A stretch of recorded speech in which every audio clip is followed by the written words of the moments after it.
नमस्कार दोस्तों, महाकाल न्यूज में आप सभी का एक बार फिर से स्वागत है।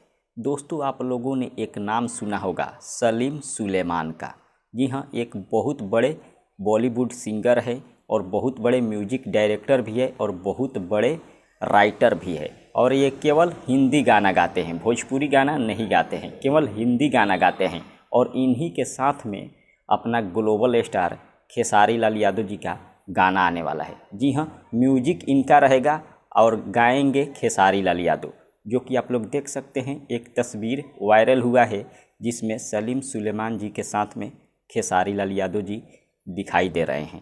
बहुत बड़ा धमाका होने वाला है, आप सभी लोग एकदम तैयार हो जाइए, क्योंकि सलीम सुलेमान बॉलीवुड के बहुत ही बड़े म्यूजिक डायरेक्टर है, बहुत ही बड़े सिंगर हैं और बहुत ही बड़े राइटर भी हैं। उन्हीं के म्यूजिक पर खेसारी जी का गाना आएगा। आप सभी लोग तैयार रहिए। पूरा डिटेल में अगले वीडियो में मैं बताऊंगा, अभी पूरा जानकारी नहीं है। फिलहाल इतना ही, मिलते अगले वीडियो में। धन्यवाद।